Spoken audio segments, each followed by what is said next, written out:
Welcome to study with Shams. Bihar board कक्षा 12वीं science, arts और कॉमर्स की हिंदी का 5वां चैप्टर रोज। इस चैप्टर के प्रश्न संख्या 8 और 9 को इस वीडियो में आप विस्तार से पढ़ेंगे। इससे पहले 2 पार्ट अपलोड हो चुका है प्रश्न उत्तर का। पहले पार्ट में कुल 5 प्रश्न थे, दूसरे पार्ट में 2 प्रश्न और इस वीडियो में भी केवल 2 ही प्रश्न हैं और ये दोनों प्रश्न एग्ज़ाम पॉइंट ऑफ व्यू से वेरी इंपॉर्टेंट है। इस प्रश्न को हल्के में मत लेना। सभी चैप्टर से कुछ ऐसे प्रश्न होते हैं जो व्याख्या के लिए एग्ज़ाम में पूछे जा सकते हैं और वो भी 8 मार्क्स के लिए। ओके, वीडियो को देखने के बाद अपनी कॉपी में इसे नोट ज़रूर कर लेना और 2-3 बार पढ़ना, आपको समझ में आ जाएगा। पिछले 2 वीडियो के माध्यम से 7 प्रश्न कंप्लीट हो चुका था। आइए अब 8वें प्रश्न की ओर बढ़ते हैं। हिंदी है ये। आमतौर पर हिंदी को आसान समझा जाता है, बट ये 12th क्लास की हिंदी है। इतना आसान नहीं है इसे समझना।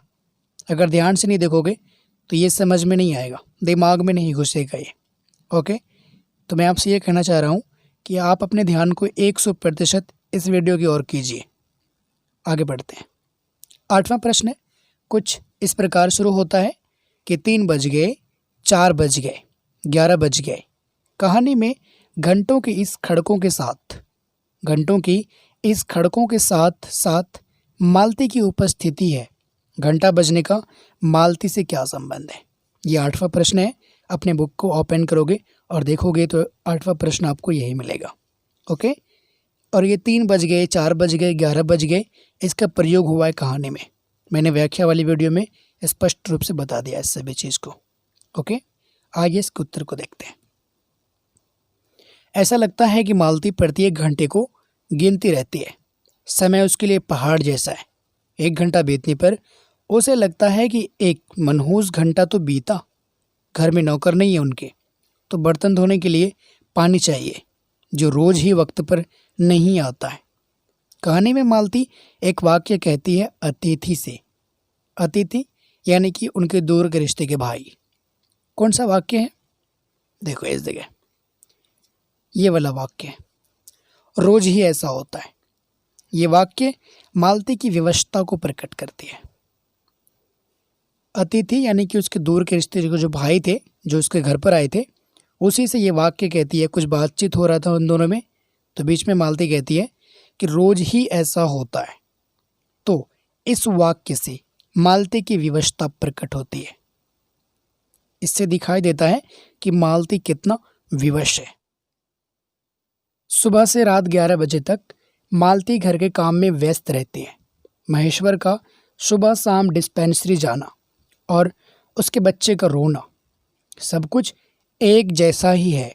यानी कि रोज एक ही डर्री की ज़िंदगी चलती है उनकी। इसी सब कारणों से उबाऊ होकर मालती घंटे की खड़कन गिनने को मजबूर है। उबाऊ यानी कि कोई काम को जब आप करते हो, एक ही काम को बार बार करते हो, हर रोज़ करना पड़ता है, तो उस काम से जी हटने लगता है, मन नहीं लगता उसमें। तो इसी के लिए यहाँ पर एक शब्द प्रयोग किया गया है, उबाऊ।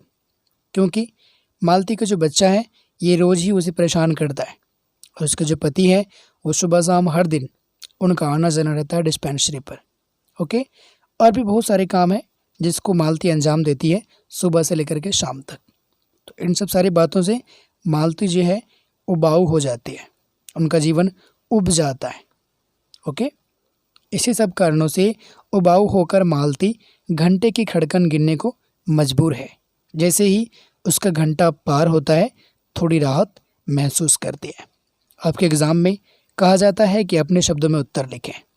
कोशिश करो कि आप अपने हिसाब से उत्तर लिखें। ओके, इस कहानी की व्याख्या को पढ़ो, आप अपने हिसाब से भी उत्तर को सेट कर सकते हो, लिख सकते हो। ओके, अगले प्रश्न को देखो। ये रहा 9वां प्रश्न। इसमें कहा गया है कि अभिप्राय स्पष्ट करें। अभिप्राय का अर्थ मैंने इससे पहले कई वीडियो में आपको बता दिया है। इसमें 2 पार्ट हैं, क और ख, और इसी तरह के प्रश्न 8 मार्क्स के लिए पूछे जाते हैं। इसे हल्के में नहीं लेना है। इम्पोर्टेंट क्वेश्चन है, इसे अपनी कॉपी में नोट करके 2-3 बार 4 बार पढ़ना, बिल्कुल अच्छे ढंग से समझ में आ जाएगा। पहले यहाँ पर इसे समझ लो। पहले पार्ट के उत्तर को देखते हैं, पहले पार्ट के प्रश्न को देखते हैं पहले, उसके बाद इसके उत्तर को देखेंगे। प्रश्न है, मैंने देखा, लेखक कहते हैं कि मैंने देखा पवन में चीड़ के वृक्ष, गर्मी से सूखकर मटमैले हुए चीड़ के वृक्ष धीरे धीरे गा रहे हों। कोई राग जो कोमल है किंतु करुण नहीं, अशांतिमय है किंतु उद्वेगमय नहीं। ये एक प्रश्न है, इसका हमें उत्तर देना है। आज से स्पष्ट करना है कि लेखक कहना क्या चाह रहे हैं। ओके, आओ इसके उत्तर को देखते हैं। अभी मैंने आपको बताया कि ऐसा प्रश्न 8 मार्क्स के लिए पूछे जाते हैं। पिछले कई वर्षों में देखा गया है, तो इस प्रकार के प्रश्न जिसका कि स्वप्रसंग व्याख्या स्पष्ट करना हो, ऐसे प्रश्न 8 मार्क्स के लिए पूछे जाते हैं। ओके, अब खुद समझ सकते हो कि इतने मार्क्स के लिए जो प्रश्न पूछा जा रहा है उसे लिखना कितने शब्दों में है। ओके, थोड़ा सा लॉन्ग है इसका आंसर। जब आपको क्वेश्चन मिलेगा तो वहाँ पर निर्देश दिया हुआ रहेगा कि 50 शब्दों में लिखें, 100 शब्दों में लिखें, 150 शब्दों में लिखें। वहाँ पर जो निर्देश दिया हुआ रहेगा उसी के अकॉर्डिंग आप इसे लिखेंगे। ओके, 8 मार्क्स के लिए क्वेश्चन पूछा जा रहा है, थोड़ा सा लॉन्ग आंसर है। एक बार ध्यान से देखो, आसानी से समझ में आ जाएगा। लेखक द्वारा चांदनी का आनंद लेना, सोते हुए बच्चे का पलंग से नीचे गिर जाना, ऐसा प्रसंग है जो नारी के जीवन की विषम स्थिति के सूचक हैं। इस जगह समझो क्या कहा जा रहा है। जब आप कहानी को पढ़ रहे थे तो एक जगह कहा गया था कि लेखक पलंग पर सोए हुए हैं और आकाश जो है ये अनभ्र है, बिना बादल का है। अब जो आकाश है वो बिना बादल का है, मतलब बिल्कुल साफ है और चांदनी है, ठीक है, जिसका कि लेखक आनंद ले रहे हैं। और दूसरी तरफ एक जगह दिखाया गया है, ऐसा प्रसंग है कहानी में जहाँ पर उनका बच्चा जो है, जिनका नाम टीटी था, ओके, मालती और महेश्वर के पुत्र जो है, नाम जिनका था टीटी, ये पलंग पर से गिर जाते हैं। इसे भी दिखाया गया है प्रसंग में। तो ऐसा प्रसंग जो नारी के जीवन की विषम स्थिति के सूचक है। लेखक द्वारा प्रकृति से जुड़कर नारी की अंतर्दशाओं को देखना एक सूक्ष्म निरीक्षण है।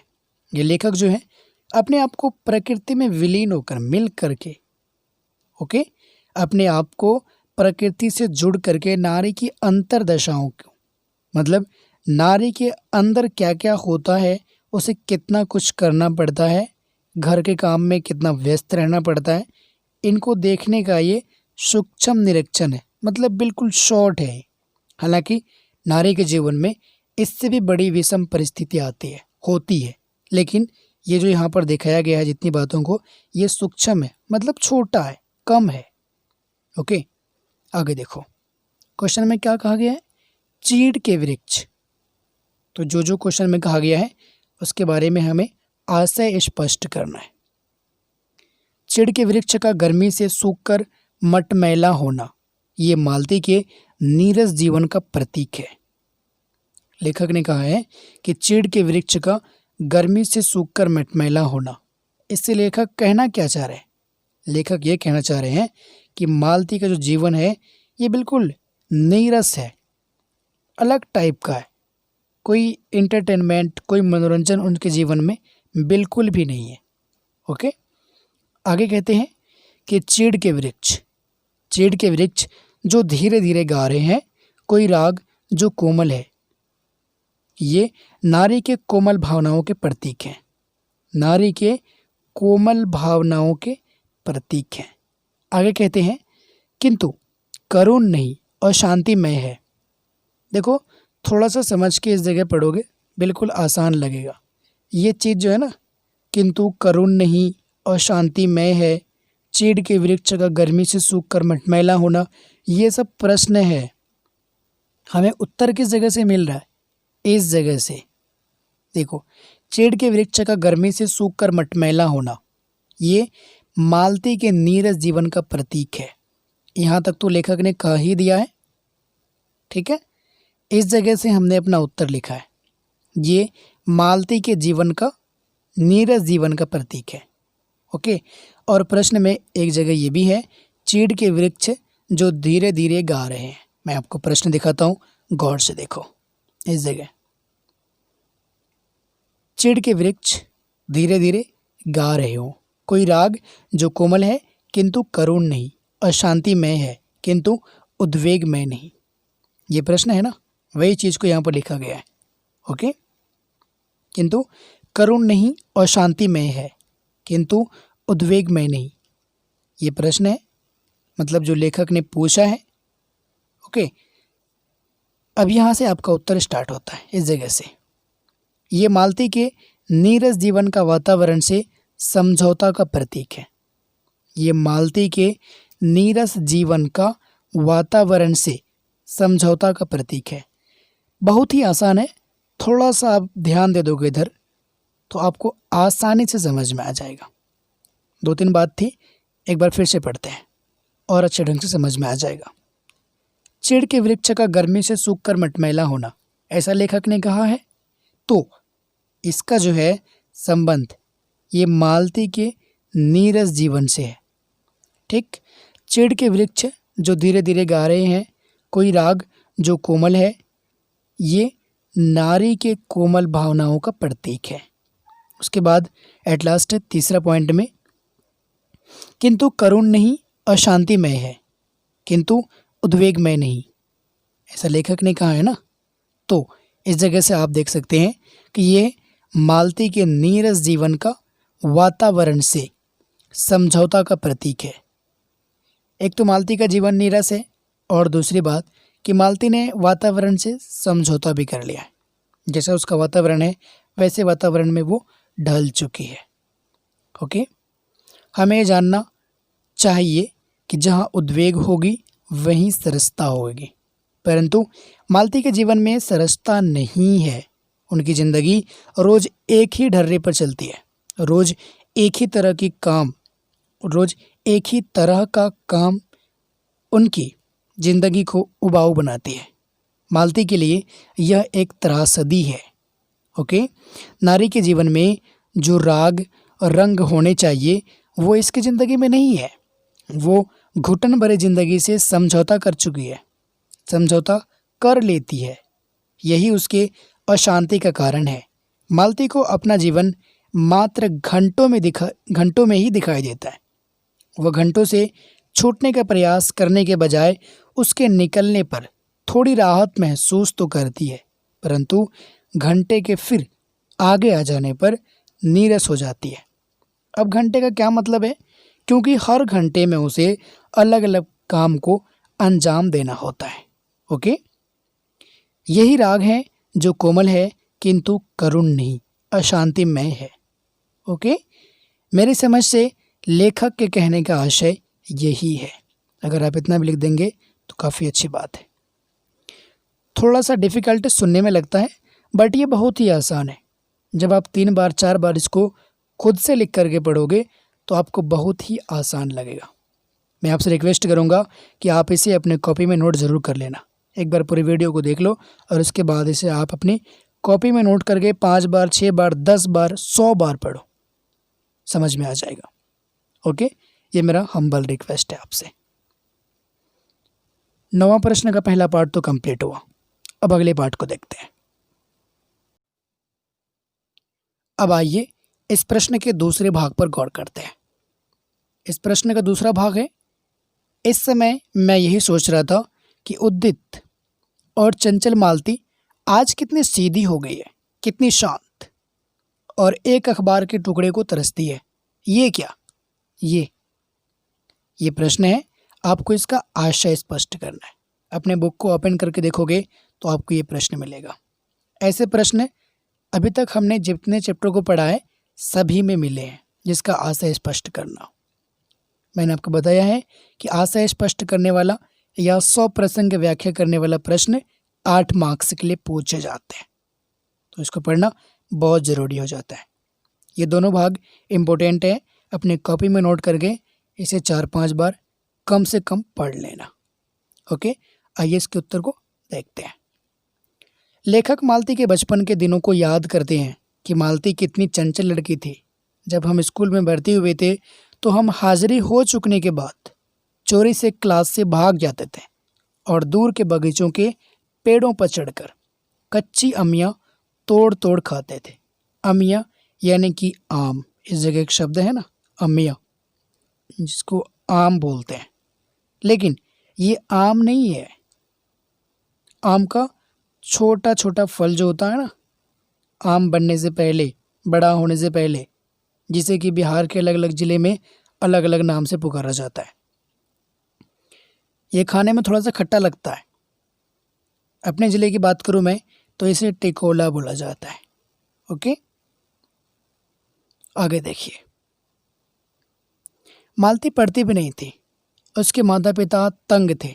लेखक इसी प्रसंग से जुड़े हुए एक वाक्य सुनाते हैं कि मालती के पिता ने उनको एक किताब लाकर दिए पढ़ने के लिए, लेकिन वो पढ़ती नहीं थी, बल्कि पढ़ते दिन पन्ने फाड़कर फेंक देती थी। अब रोज़ कितने पन्ने फाड़ती थी ये भी आपकी कहानी में मेंशन है। मैंने जब कहानी की व्याख्या को बताया था तो इस बात को भी बताया था, लेकिन इस जगह उसको मेंशन करना ज़रूरी नहीं है। अगर आप मेंशन कर देते हो, लिख देते हो तो भी अच्छी बात है, अगर नहीं लिखोगे तो भी कोई फ़र्क नहीं पड़ेगा।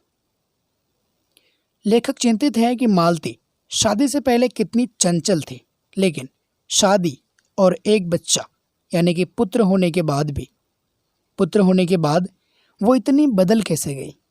लेखक इस बात से चिंतित हैं। लेखक चिंतित हैं कि जो मालती बचपन में पूरी किताब फाड़ कर फेंक देती थी, वही आज एक पेपर के टुकड़े को पढ़ने के लिए तरसती है। ऐसा पता चलता है कि वह अपनी सीमित दुनिया से बाहर निकलकर दुनिया के समाचार जानने को उत्सुक है। ये कहानी काफ़ी इंटरेस्टिंग है। अगर आप इस कहानी की व्याख्या को पढ़े होगे तो ऐसे प्रश्न का उत्तर आप अपने हिसाब से भी लिख सकते हो। ज़रूरी नहीं है जिस तरह मैंने लिखा है, जिस तरह इस वीडियो में आपने पढ़ा है उसी तरह लिखिए, ऐसा ज़रूरी नहीं है।